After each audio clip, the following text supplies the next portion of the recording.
नमस्कार दोस्तों, एस्ट्रोलॉजर कपिल मिश्रा में आपका बहुत बहुत स्वागत है। आज मित्रों हम बात करने वाले हैं विशेष रूप से 19 जुलाई 2023 बुध पुष्य योग।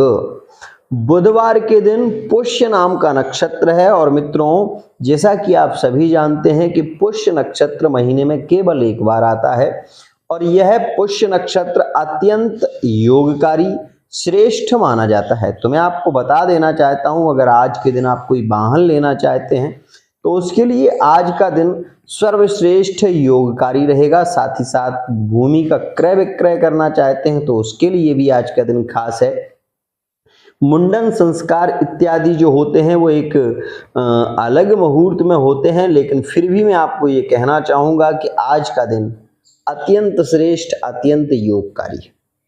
वो लोग जिनके पार्टनर इग्नोर कर रहे हैं, जिनके पार्टनर विशेष रूप से हम ये कह सकते हैं कि सच्चा प्यार जो होता है मित्रों, पता है क्या कैसा होता है?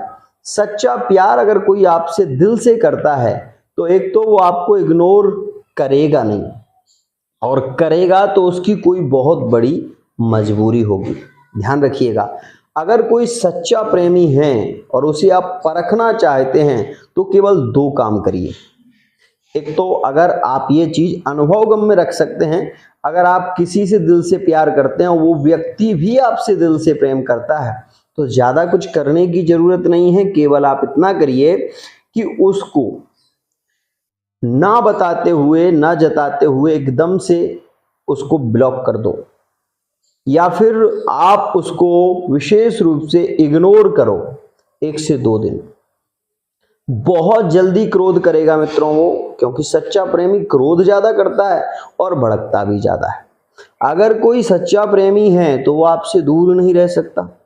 एक बात तो ये है, 1 दिन 2 दिन 4 दिन भी हो सकता है, लेकिन इससे ज्यादा नहीं हो सकता। और अगर कर रहा है इग्नोर तो उसकी कोई मजबूरी है, उसको भी समझने की कोशिश करिए। मित्रों मैं केवल यह कहना चाहूंगा कि अगर आप किसी से दिल से जुड़े हुए हैं तो आज का दिन आपके लिए सर्वश्रेष्ठ है, योगकारी है। इसमें वो चीजें मैं आपको बता रहा हूं जो आपके लिए 100% लाभकारी होंगी, और कौन सी राशियों के लिए होंगी वो भी बताऊंगा। मित्रों ये बात ध्यान रखिए कि मेष राशि वाले जो भी जातक हैं उनके लिए आज कुछ औषधीय गुणों की चर्चा कर रहा हूं। अगर आप ये करेंगे तो आपको 100% लाभ मिलेगा।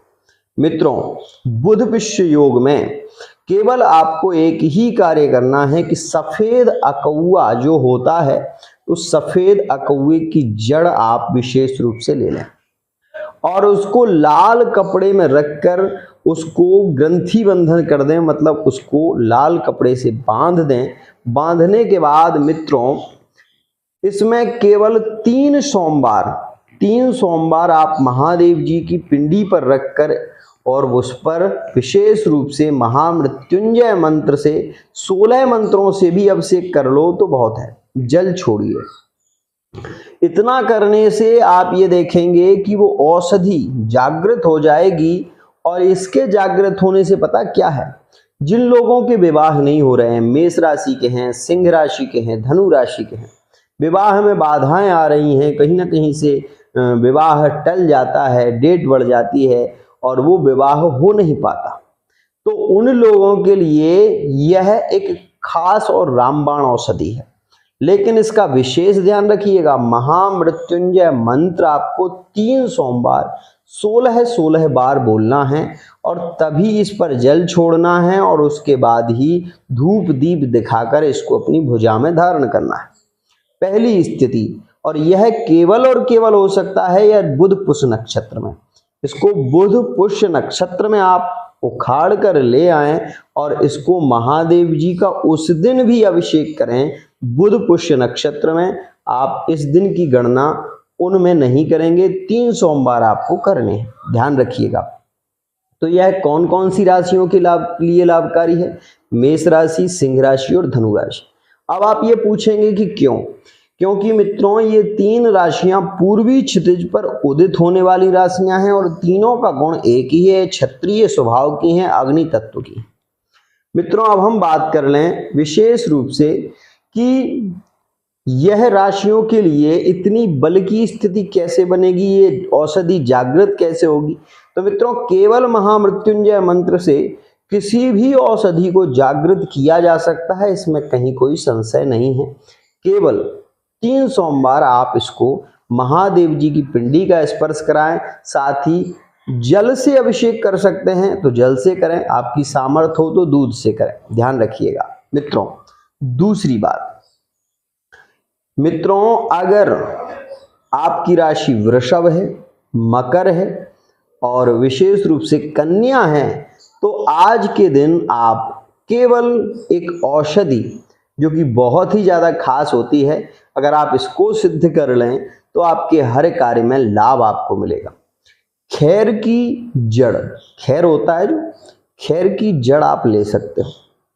खैर जो होता है उसकी जड़ यदि आप ले आएं तो वो आपके लिए अत्यंत लाभकारी है। अगर वो नहीं मिलती है तो उस स्थिति में मित्रों आप केवल जो चिरचिटा होता है, चिरचिटे का पौधा होता है, या आप उसको चिरचिटा भी कह सकते हैं, आप उसको विशेष रूप से अज्ञझारा भी कह सकते हैं, उसको जड़ आप उसकी जड़ इस दिन लेकर आएं और उसकी जड़ को आप विशेष रूप से आप उसको चमेली के तेल में लगाकर और उसको हरे कपड़े में बांध कर रख दें। ध्यान रखना मित्रों, इसमें इतने से ही गुण आ जाएंगे और इसको रख दीजिए आप। रखने के बाद मित्रों आप फिर एक दिन बाद गुरुवार के दिन आप इसको मित्रों धूप दीप दिखाकर, और विशेष रूप से कहूंगा कि धूप और दीप दिखाने के बाद गणेश चालीसा का पाठ, केवल गणेश चालीसा का पाठ करिए। 3 सोमवार महादेव जी की पिंडी पर रख कर इसका अभिषेक करिए। आप ये देखोगे कि यह अत्यंत शीघ्र जागृत हो जाएगी, और यह जब जागृत हो गई तो लाभ क्या होगा? व्यापार में आपको लाभ मिलेगा। दूसरी स्थिति, प्रेम संबंधों में आपकी स्थिति स्ट्रांग होगी, प्रेम संबंधों में ब्रेकअप जैसी स्थिति नहीं बनेगी। साथ ही साथ आप यदि कोई मकान लेना चाहते हैं, भूमि लेना चाहते हैं, उसमें समस्याएं आ रही हैं तो उससे भी आपको निजात मिलेगी। व्यापार में वृद्धि के योग बनते हैं और हर कार्य के लिए यह लाभकारी। अब हम बात कर लेते हैं विशेष रूप से कुंभ, तुला और मिथुन। इन 3 राशियों में से कोई भी राशि आपकी है, शमी पत्र की जो जड़ होती है वो पुष्य नक्षत्र में आप ले लें। शमी पत्र की जड़ को मित्रों आप धूप और दीप दिखाकर पीपल के पेड़ की आप विशेष रूप से एक परिक्रमा करें और इसको ले आएं। इसको आप सरसों के तेल में लगाकर और विशेष रूप से मित्रों इसको काले कपड़े में बांधकर रख लें। मित्रों 3 सोमवार महामृत्युंजय मंत्र से अभिषेक करें, यह औषधि भी जागृत हो जाएगी। धूप दीप दिखाकर आप अपनी भुजा में धारण करें। आप ये देखोगे कि इससे ओवरथिंकिंग नहीं होगी, इससे आपको पार्टनर यदि ब्रेकअप की स्थिति में है और अगर आप इस औषधि को बांध लेते हैं तो मैं ये कह रहा हूं कि अति शीघ्र मिलन के भी योग बन सकते हैं। यह एक औषधीय तंत्र है और यह विशेष रूप से जागृत हो जाती है, और यह सोमवार का दिन मोस्ट इंपोर्टेंट, मोस्ट योगकारी रहता है। मित्रों अब हम बात कर लें वृश्चिक, मीन और कर्क राशि वाले जातकों की। तो मित्रों जो लोग वृश्चिक राशि के हैं, कर्क राशि के हैं और मीन राशि के हैं, उन्हें पीपल की थोड़ी सी जड़, मित्रों पीपल की जो जड़ होती है वो थोड़ी सी जड़ आप ले लें और गुरुवार के दिन ये इसका अभिषेक जरूर करना है आपको। ध्यान रखिए, गुरु पुष्य नक्षत्र में पीपल की थोड़ी सी जड़ पीले कपड़े में बांधकर और मित्रों इसको आप विशेष रूप से पीपल की 5 परिक्रमा लगाकर लेकर आएं। निवेदन करके आएं कि यह हमारे लिए औषधि वरदान साबित हो। मित्रों आपको इसका केवल और केवल पंचोपचार से पूजन करना है। धूप दीपो गंध पुष्पो धूप दीपो नैवेद्य इति पंचका। नैवेद्य इति पंचकाह, इस प्रकार से आप इसका पूजन कर लें, मतलब धूप दीप दिखाकर प्रसाद चढ़ाकर और आप इसका पूजन करें बुधवार के दिन, इसी दिन। और उसके बाद मित्रों 3 सोमवार महामृत्युंजय मंत्र से आप इसको जागृत कर लें। अब आप ये कहोगे कि यह जागृत कैसे होगी? मित्रों, जब कोई भी औषधि जागृत होती है उसको पहनने से आपको तुरंत लाभ मिलने लगता है, उसी को हम जागृत कहते हैं। अब दूसरी स्थिति और बेहद खास, यह तो हो गई एक औषधीय तंत्र की जानकारी, लेकिन आज मैं आप सभी लोगों को बहुत खास जानकारियां और देना चाहता हूं। जो मेष और वृश्चिक राशि वाले जातक हैं उन्हें मूंगा धारण करने से लाभ मिलता है, और मूंगा धारण जो भी व्यक्ति करना चाहते हैं वो विशेष रूप से हमारे यहाँ से भी ले सकते हैं।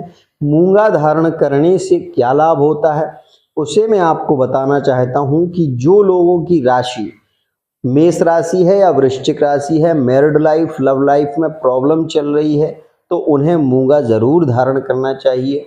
मंगल इससे मजबूत होता है और जिसका मंगल स्ट्रांग होगा उसके झगड़े नहीं होंगे। दूसरी बात मित्रों, विशेष रूप से जो लोग सिंह राशि के हैं उन्हें माणिक्य जरूर धारण करना चाहिए। सिंह राशि वाले जातक यदि माणिक्य धारण करते हैं तो उनके जीवन में कलहपूर्ण स्थिति नहीं होती, हड्डियों से रिलेटिव दर्द नहीं होता, समाज में मान सम्मान की प्राप्ति होती। जो लोग कर्क राशि के हैं उन्हें विशेष रूप से मित्रों ये जो रत्न है इसको धारण करना चाहिए। मोती है, मोती को मित्रों अपनी सबसे छोटी फिंगर में धारण करने से यह अत्यंत श्रेष्ठ लाभ देता है, विवाह के लिए लाभकारी रहता है। यह रत्न सभी धारण कर सकते हैं, लेकिन इसमें यह देखना होता है कि अगर आपकी कुंडली में विषयोग जैसी स्थिति बनी है तो फिर यह हो सकता है कि आपको हानि भी दे। मित्रों, दूसरी और बेहद खास बात, अगर आप मिथुन राशि के हैं या कन्या राशि के हैं, आपकी कुंडली में बुध की पोजीशन थोड़ी वीक है, तो आप पन्ना धारण करेंगे तो आपको व्यापार में लाभ मिलेगा, सरकारी जॉब के योग बनेंगे। यह भी आपके लिए अत्यंत श्रेष्ठ और योगकारी रहता है। मित्रों, जिन लोगों की राशि तुला है या वृषभ है, हीरा धारण कर सकते हैं। अगर हीरा धारण नहीं कर सकते तो मित्रों विशेष रूप से उसके भी उपरत्न आते हैं, आप मोती भी धारण कर सकते हो तो भी शुक्र बली हो जाता है। मित्रों ध्यान रखिए, शुक्र अगर बली है तो प्रेम में कमी नहीं आएगी। शुक्र अगर बली है तो आपके प्रेम संबंध स्ट्रांग रहेंगे, मजबूत रहेंगे। मित्रों एक और खास बात, अगर आपकी राशि मकर या कुंभ है तो आपको विशेष कहूंगा कि आप नीलम धारण करिए। नीलम धारण करने से आपके संबंधों में कभी भी ओवर थिंकिंग जैसी स्थिति नहीं बनती, पार्टनर एक दूसरे के प्रति सजग रहते हैं और प्रेम भी निरंतर बढ़ता रहता है। अब एक और खास बात, जिन लोगों की राशि मीन या धनु है वो लोग अगर रत्न धारण कर सकते हैं तो पुखराज धारण करें। पुखराज को धारण करने से प्रेम में सफलता मिलती है, लव मैरिज के योग बनते हैं और अति शीघ्र विवाह होता है। मित्रों यह पुखराज की खासियत है, लेकिन क्या इन राशियों के अनुसार ही रत्न धारण करना चाहिए? तो मैं ये कहूँगा कि देखिए, राशि के अनुसार यदि आप रत्न धारण कर रहे हैं और वो ग्रह हो सकता है कि आपकी कुंडली में कमजोर हो तो वो आपको हानि भी दे सकता है। इसलिए अपनी कुंडली का विश्लेषण कराने के बाद आप रत्न को धारण करेंगे तो वो रत्न आपको लाभ ही देगा, हानि नहीं देगा। अब मैं यहाँ पर यह बता दूं कि रत्न सही है या औषधि सही है, तो मैं रत्नों की अपेक्षा औषधि को ज्यादा श्रेष्ठ मानता हूं। इसलिए क्योंकि औषधि कभी नेगेटिव प्रभाव नहीं देती और रत्न अगर अपोजिट हो जाए तो व्यक्ति की मृत्यु का कारण भी बन सकते हैं। इसलिए जिस ग्रह की आपकी कुंडली में महादशा चल रही है उस ग्रह की अकॉर्डिंग आप रत्न धारण कर सकते हैं, और रत्नों के लिए आप हमारे यहाँ से भी रत्न ले सकते हैं या फिर आप विशेष रूप से अपने श्रद्धा के अनुसार अपने आप भी विशेष रूप से ले सकते हैं। रत्नों की जानकारी के लिए मैं अलग से वीडियो बनाने वाला हूं कुछ समय के बाद, लेकिन यहाँ पर ये जरूर कहना चाहूँगा कि ये जो औषधि तंत्र की मैंने आपको जानकारी दी है वो कोशिश करिए कि आपकी हो जाए पूरी, क्योंकि इस समय में अब ज़्यादा समय नहीं है। आप इस औषधि को जल्दी धारण करेंगे तो आपको शीघ्र लाभ मिलेगा। एक और बात मित्रों, जिन लोगों के पति पत्नी में संबंधों में बहुत ज़्यादा बिखराव आ रहा है, ओवर थिंकिंग हो रही है, पार्टनर साथ में रहते हुए भी बात नहीं करता, तो उसके 3 कारण होंगे। एक, आप अपने पार्टनर को संतुष्टि नहीं कर पा रहे हैं, मतलब उनको प्रेम नहीं दे पा रहे हैं। दूसरी बात, पार्टनर का स्वभाव क्रोधी है, हठी है, वो अपने दिल की बात आपसे कह नहीं पाते, इसलिए आपके संबंध बिगड़ रहे हैं। तीसरी बात, आपका पार्टनर आपको पसंद नहीं करता और वो किसी और को पसंद कर रहे हैं और लाइक कर रहे हैं, तब वो व्यक्ति थर्ड पर्सन से जुड़ा हुआ है। तो मित्रों, एक बात पहले भी कहूंगा, मैं खास कहूंगा कि थर्ड पर्सन से आप जुड़े हो तो आपको प्रेम तो मिल जाएगा, लेकिन आपको जो विशेष रूप से एक भावगत प्रेम होगा वो अपने पति से प्राप्त होगा। यहाँ पर एक बात और कहूँगा, प्रेम मित्रों जीवन में होना जरूरी है, चाहे वो पति से मिले चाहे वो थर्ड पार्टी से मिले। अगर प्रेम मिल रहा है तभी जीवन है, नहीं तो जीवन में कुछ है ही नहीं, क्योंकि जीवन शून्य है। प्रेम के बगैर तो इस सृष्टि में कुछ है ही नहीं। तो मित्रों, इसी आशा के साथ मैं आपसे विदा लेता हूं, और यदि आप अपने पार्टनर की सटीक जानकारी चाहते हैं तो आप हमारे नंबर पर SMS कर सकते हैं। अपने पार्टनर की फेस रीडिंग, अंक ज्योतिष, हस्तरेखा के माध्यम से कुंडली विश्लेषण करा सकते हैं। आज के लिए इतना ही।